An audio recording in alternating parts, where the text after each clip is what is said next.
Pinaalalahanan ni Palace Press Officer Undersecretary Claire Castro ang publiko na dati nang kinilala ni dating Pangulong Rodrigo Duterte ang paggamit ng fentanyl, bilang reaksyon nito sa mga komento kamakailan ni Vice President Sara Duterte sa mandatory testing para sa mga opisyal ng gobyerno. Kinwestiyon ni Castro kung bakit hindi napapansin ang sariling kasaysayan ni Duterte sa gitna ng panibagong talakayan sa drug testing para sa mga pampublikong lider. Ang kanyang mga komento ay dumating pagkatapos sabihin ni VP Sara na ang mga opisyal ay hindi maaaring tanggihan ang mga kahilingan para sa mga pagsusuri sa droga. Mga pagsusuri sa neuropsychiatric o iba pang mga pagtatasa na nilalayon upang matukoy ang kanilang kakayahang mamahala. Sinabi ni Castro na si Duterte mismo ay naunang umamin na gumagamit ng parehong marijuana at fentanyl. Binanggit ni Castro na patuloy na ginagampanan ni Pangulong Marcos Jr. ang kanyang mga tungkulin at piniling baliwalain ang mga paratang ng paggamit ng droga na ibinato sa kanya, kabilang ang ginawa ng kanyang sariling panganay na kapatid na babae. Nauna nang ikinwento ng dating Pangulo sa isang talumpati sa Davao City na siya ay umiinom ng labis na dosis ng fentanyl dahil ito ay nagpapagaan sa kanyang sakit at nagbigay sa kanya ng pakiramdam na nasa cloud 9. Ano po ang inyong masasabi sa ugali o paraan ng kanyang pagsagot bilang isang Palace Press Officer sa mga sensitibong isyong may kinalaman sa Pangulo at sa kasalukuyang administrasyon? At sa tingin niyo po ba, may standard ba na dapat sundin ang mga government spokesperson pagdating sa pakikipag-engage sa kritiko o analyst? Ano ba yan? Magpakumenta ako kay BFF. Sinabi ko sa kanya, kumuha ka ng Comms 101, sender, noise, receiver. Siya ang sender, siya rin ang noise. Kaya yung receiver, hindi maintindihan yung sinasabi niya. But levity aside, nagtrabaho ako nung panahon ni Presidente Cory, Presidente Ramos, sa OP. At doon ang mga panahon, nakatangi-tangi ang uri ng pagiging spokesman. Marunong humarap sa tao, malumanay, hindi siya ang storya, ang pananalita ay tama, ang tonality ay tama, hindi pampalengke. Pasensya ka na BFF, kasi hindi ako ang propagandist. Ano ba ang propagandista? Ang propagandista, meron kang sinasabi in defense of someone. Ay, sino ang prinotektahan ko? Sinasabi niya, maka-Duterte ako. Ako hindi maka-Duterte. Naging Duterte na lang ako dahil sa pasasalamat ko dun sa 6 na taon niyang paninilbihan. Hindi ho ako tumulong ng eleksyon sa kanya. Nakay-binay ho ako. At kung hindi niya yun alam, ang dali naman mag-Google. Wag na Google. Ang dali mag-AI. I-type ko yung Malutikia kasi yung huli niyang banat sa akin. So who is Malutikia? Sa tingin ko yung exchange namin pumasok na sa isip niya. Kumbaga may rent-free ako dito na ang default, ako parati yung sinisisi. Kaya ang sagot ko, tinuturuan ko siya. Pumunta kayo dun sa meta page ko, meron ako dyan. How to be a spokesman. What is a propagandist? Anong mali sa ginawa mo? Kasi mukhang wala naman nagturo sa kanya. Mukhang pinili lang siya. At ang balita ko, dala siya ni Bersamin. Mukhang pinili lang siya dahil estudyante sa UST. Pinili lang siya. At ang default niya, sisihin ng Duterte. Saan ka naman nakakita ng spokesman na ganon? Diba? Si Duterte na nasa dahig, sisisihin mo. May narinig ka ba dito sa amin na nagpropaganda kami para kay Duterte? Ito'y partido niya. Pero simula na nagsimula tayo, walang nagbabanggit na ang mga Duterte magagaling. Walang ganon. Pero siya, ganon. Ang ina-address ko sa mainstream media, pag kayo nagtanong ng tanong, siguraduhin niyo sagutin niya. Kasi kasama kayo sa propaganda. Kung i-accept niyo yung sagot niya. Perfect example, what do you think about incapacity? Sinagot ba niya? Hindi.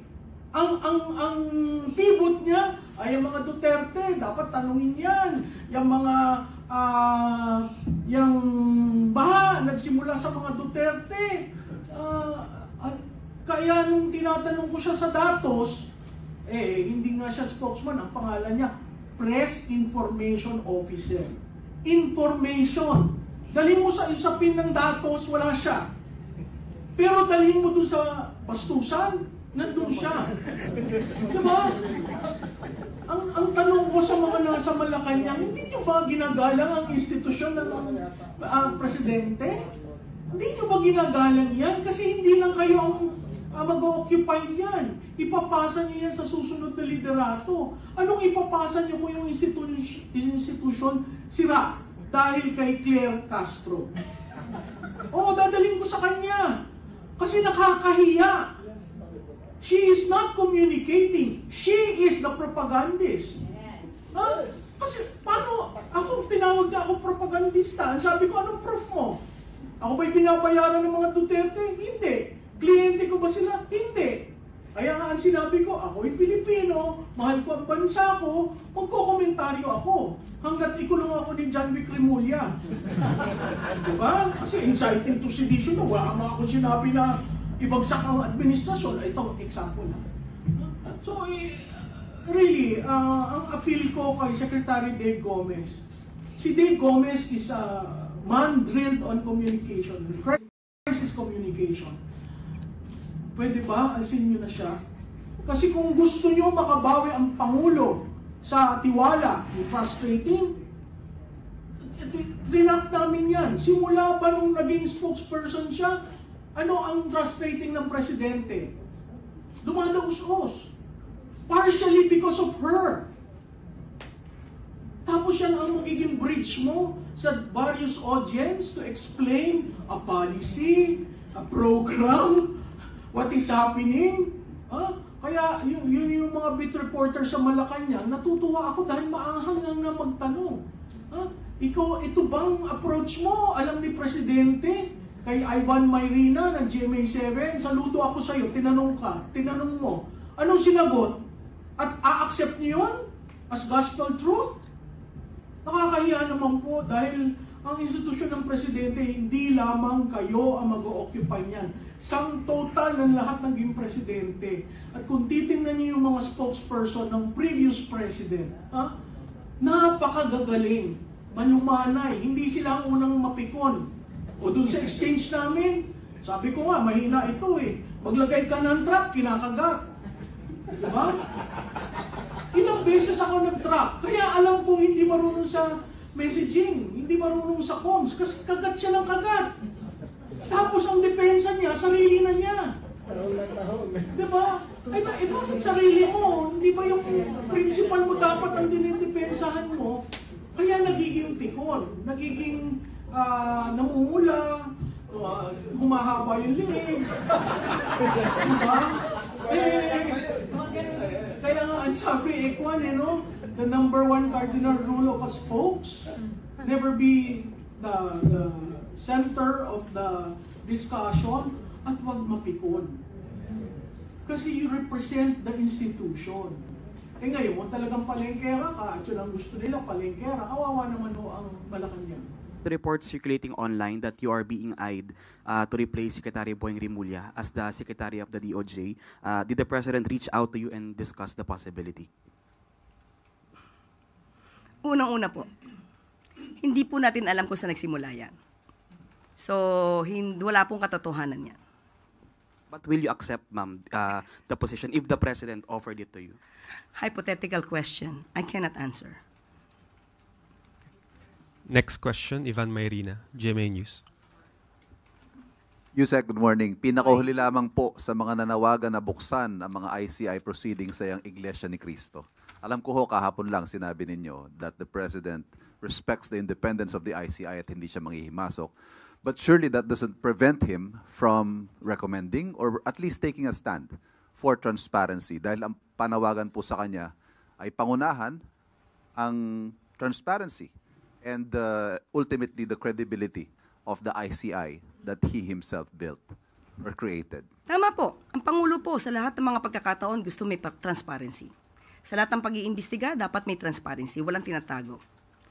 Pero kung paano po ito gagawin ng ICI, kung paano po ito maisa sa publiko, kung paano po sila magiging transparent at hanggang saan, nasa ICI na po yan. But still, ang Pangulo po ay sinusulong din po ang transparency sa lahat ng pag-iimbestiga. Salamat. Next question, Ann Soberano, Bombo Radyo. Good morning, Yusek. Kahapon po nag-privilege speech si Akbayan Party List Representative Chel Jokno. Hingi lang po ako reaction from the palace. Binatikos kasi ng Akbayan Party List ang paglobo po ngayon ng unprogrammed funds na nasa 250 billion po for 2026 national budget. Hindi po daw ito contingency fund, kundi malalaki, planado at regular na programa. Kaya nanawagan sila gawing zero ang unprogrammed appropriations sa 2026 budget. Parang hindi po yata maaari mangyari yan. Marami po nagiging programa ang gobyerno at maaari pong magamit po ito sa pangangailangan kung may kailangan mga emergency cases or situations.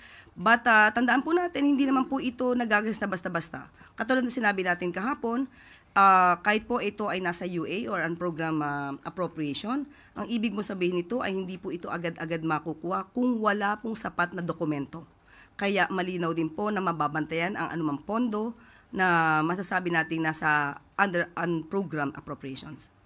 So sisiguraduhin po ng Malacanang, Yusek, na talagang mapupunta sa tama itong 250 billion na unprogrammed appropriations. Yan na po ang ginagawa ng Pangulo. Hindi po ba may mga nagrereklamo na hindi daw sila nabibigyan or naririlisan ng mga pondo?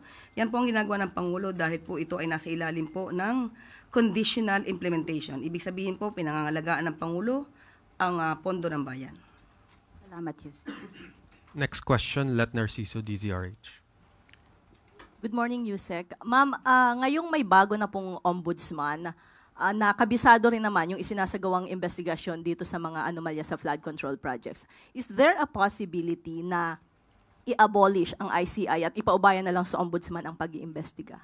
Unang-una po, ang ombudsman po kasi hindi lamang po tutok ito sa flood control projects. Marami pong kaso na dapat natuunan din, pagtuunan ng pansin ang ombudsman. So, hindi po natin nakikitaan na ito ang dahilan upang gibain or wakasan ang trabaho po ng ICI dahil ang ICI po ay tutok sa maanumalyang flood control projects at mga infrastructure. Mas mapapabilis po ang magiging trabaho at pag-iimbestiga ng Ombudsman at ng DOJ kung may kumpleto na pong dokumento na manggagaling sa ICI.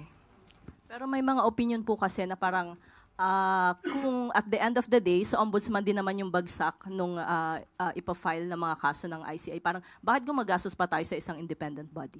Gugustuhin po ba nila na ICI ang ombudsman lang ang magtrabaho dito? So hanggang kailan tayo aabutin para matapos ang isang kaso? So kailangan po talaga na may isang independent commission na siyang tututok at magkokolekta, mag-iimbestiga ng mga dokumento para po pag naibigay po ito at mairekomenda for filing, i-reviewin na lamang po ito at kung tapos na po ang pag-review at nakita meron dapat na sampahan ng kaso, mas mabilis magsasampa ang kaso ang DOJ at ng Ombudsman.